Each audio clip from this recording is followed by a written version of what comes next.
What's up? Welcome back to the Bahama Llama Coral channel. My name is Remy, and today I want to take you on a journey. This is day one of what I hope to be a long journey of successful reef keeping at the office. So I work in radio, and we're not in the production studio all the time. Sometimes we're in our office prepping, and behind me at my desk, I've got this amazing windowsill, huge window, and about a 7.5 inch lip on this windowsill. So I was like, well, maybe I can get a Pico Reef and put it in here and bring a little flavor to the office with my reef keeping habit. So I've been inspired by a couple different Instagrammers. One of them is Tyler, or Inland Reef. He's here in St. Louis. He's got an amazing macro tank. You think, okay, macro algae, cool, green. No, there are so many different colors of macro algae, and his tank looks awesome. He's got mangroves and inverts. It's a really, really cool tank. You gotta check out his Instagram. The other Instagram account is Fool's Reef. He's got a 2.5 gallon Pico tank that is super impressive. It just looks like a regular reef tank, but it's 2.5 gallons. Really, really awesome. So I've been kind of in his DMs asking him about filtration and lighting and all that kind of stuff. And don't worry, we'll get into updates on the frag tank and this little beauty right back here, the lagoon tank, because there's corals inside. I just recently went to our St. Louis frag swap and picked up a couple different frags that are in there, and they're doing well. So it looks like we are ready to proceed with putting some livestock in that tank. All right, without further ado, let's go to work.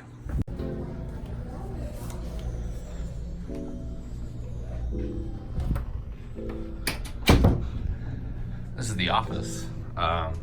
Just a couple photos. I'm a big Breaking Bad fan. Just got a chance to fly with the Blue Angels. Ready, hit it. And there you go, we're climbing away. Oh my gosh. So that was a lot of fun. They gave me that cool plaque. And then if you come right down here, that's where the Pico is gonna be. I think what I'm gonna do is this area right in front to hide the cords. I'm gonna put up like a shelving unit here to hide the cords and, you know, keep my ATO on. Pretty funny, I didn't realize how difficult this was going to be to shoot because it's usually darker in this office and super bright outside. So shooting against a window is gonna be interesting.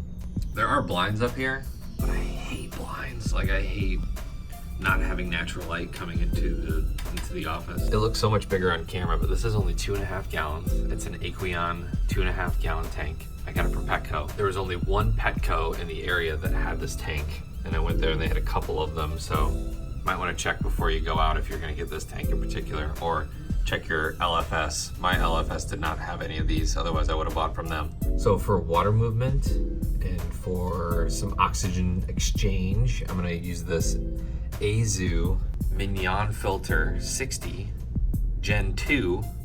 This was on recommendation, and it was, I think, 15 bucks or something like that.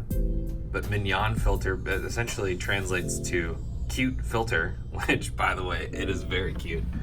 It's so tiny. So I'm thinking I'm gonna put a couple of those Nano packets of ChemiPure Blue in here, as well as maybe a couple things of biomedia, but I'm gonna really keep the filtration pretty simple, pretty basic on this. Filter does come with this, some sponges. I don't know, just some random sponge filters, which I guess would be good for maybe like bacteria to live in, but everything I've read says, yeah, probably not a good idea to keep the sponges in there.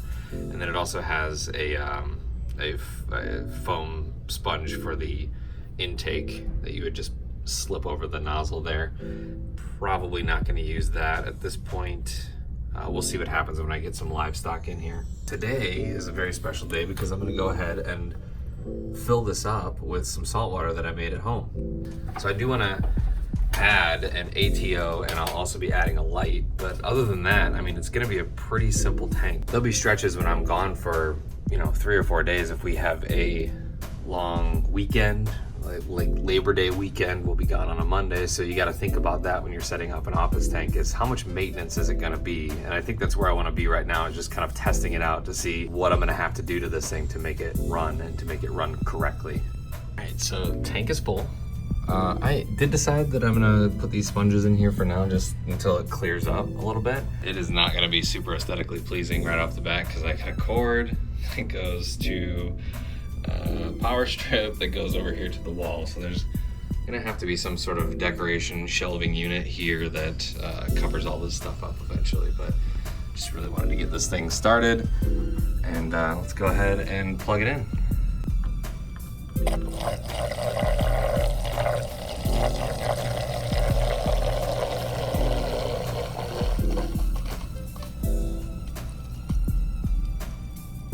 All right, well that's not terrible.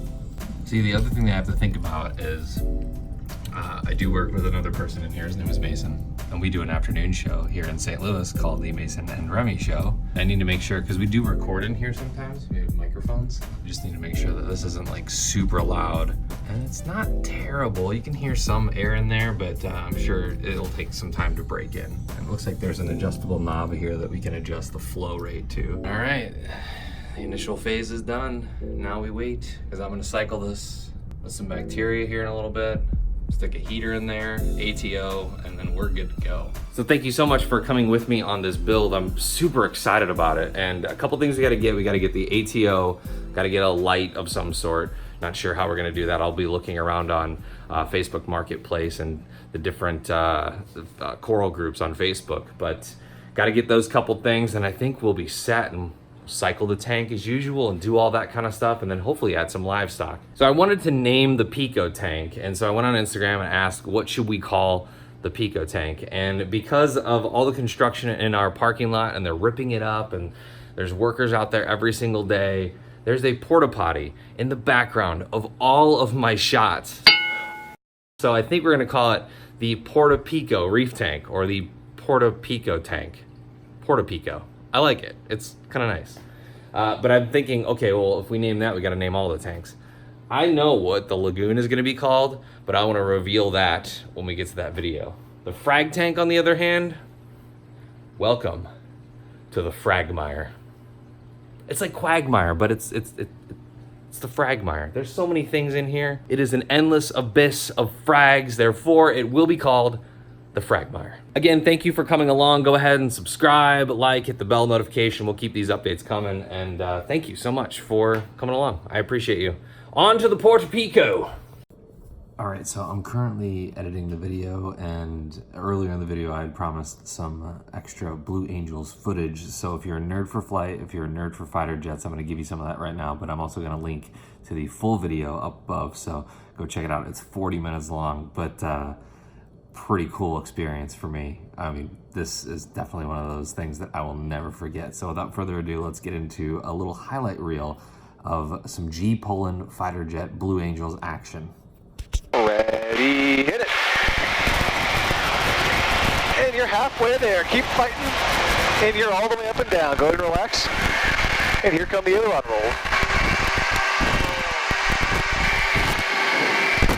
Ready, hit it. All right, there's our spike to 6, and we're easing to 5. We're holding 5 right now. And you're a quarter of the way there. You going? Keep working for me, you're halfway there. Keep squeezing those legs. That's the biggest thing you can do is the legs. You got 90 degrees left to go. Keep fighting. 50 degrees. 30. 10. You're done. And 1686 Roger, maintain 310 knots per greater out of 10,000. What'd you think? Oh my gosh. It's a workout, huh? Do not exceed 250 knots. So close to black. All right, you ready to go upside down? Let's go. All right, ready, hit it. Wow! And there you go. So that's upside down. If you look up, you'll see the ground, which is not particularly normal. Nope. But you can see, just relax. You'll feel all the blood rush to your head. Not the most comfortable thing, but it all works just fine. We're gonna push up here and then just roll the jet right side up.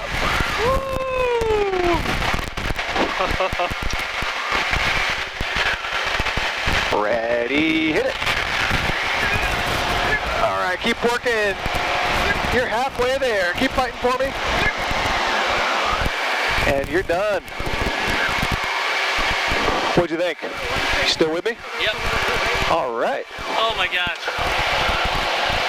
Well, you tied your record, 7.3 again. Wow. Last thing we're gonna do is called a carrier approach turn. So as you see here, we're in a tight left-hand turn. We are treating this just like we would try to land on an aircraft carrier. And the way we do that is keeping a constant VSI the whole way down. So we're going to keep a 3-degree nose low drive here, which is about 3 times more than you're used to from a commercial airliner. And we're going to touch down anywhere from about 800 to 1,000 feet per minute rate of descent, which is a lot less than your normal airliner does. But what you're going to notice is our landing gear is really going to absorb all that shock and make for a relatively comfortable landing. So there's about 1,000 feet per minute rate of descent. There's 800. And there we go. We're down. Thank you so much. Thank you. Thanks for coming. Congratulations on your promotion. Oh, thanks so much.